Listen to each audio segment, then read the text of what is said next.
అనసూయ కొడుకే అమ్మ నువ్వు ఇలాంటి బట్టలు వేసుకోకు అని చెప్పాడని చెప్పి తనే ఒక ఇంటర్వ్యూలో చెప్పడం జరిగింది. అమ్మ ఎందుకు ఇట్లాంటి బట్టలు వేసుకుంటున్నావు? నాకు ఇబ్బందిగా ఉంది. నా ఫ్రెండ్స్ అది నవ్వుతున్నారు.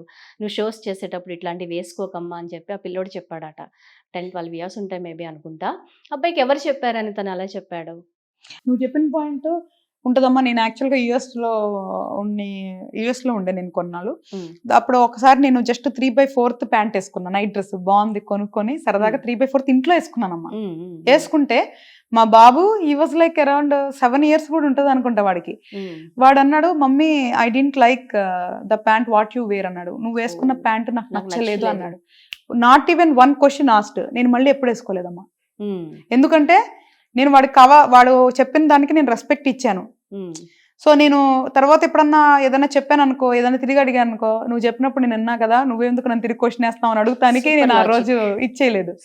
సో అట్లాగా మనం ఏదైనా ఇచ్చిపుచ్చుకోవాలమ్మా. వాళ్ళు చెప్పినప్పుడు మనం వినాలి, మనం చెప్పిన వాళ్ళు వినాలి. It is mutual understanding and respect. వాళ్ళకున్న విజ్ఞత మనకెందుకు లేదు, పెద్దవాళ్ళకి ఎందుకు ఉండట్లేదు అంటారు? ఇది స్వేచ్ఛ, ఇది మా కల్చర్, మేము ఫారిన్ అడాప్ట్ చేసుకుంటున్నాము వాళ్ళ కల్చర్ నని. అందరు లేరు నాన్న, కొంతమందే.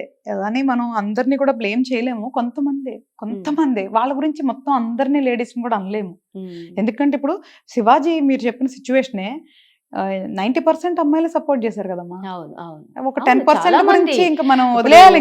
లేడీస్ గానీ జెంట్స్ గానీ చూసుకుంటే అందరూ శివాజీకి సపోర్ట్ చేస్తారు. 10% గురించి మనం వదిలేయాలి మన వీలైనంత త్వరగా దీన్ని వదిలేయడం బెటర్. ఎందుకంటే చెప్తున్నాను కదా, ప్రతి ఒక్కళ్ళు ఈ రోజు రేపు నువ్వు చూస్తే ట్రెండ్ అవటం అనేది ఫ్యాషన్ అయిపోయింది అంతే. నువ్వు అన్నట్లు మేబీ వాళ్ళ పిల్లలు అట్లా వేసుకొని తిరుగుతున్నారు కాబట్టి వాళ్ళకి మేబీ నచ్చుండకపోవచ్చు శివాజీ చెప్పినవి కూడా. సో ఇట్స్ ఓకే, ఎవరికి కూడా ఏం అనేది లేదు. ఇప్పుడు ఆయన సలహా చెప్పాడు, తీసుకుంటే తీసుకోండి, లేకపోతే లేదమ్మా. ఇప్పుడు ఇంటర్వ్యూలు అన్ని సలహాలే కదమ్మా.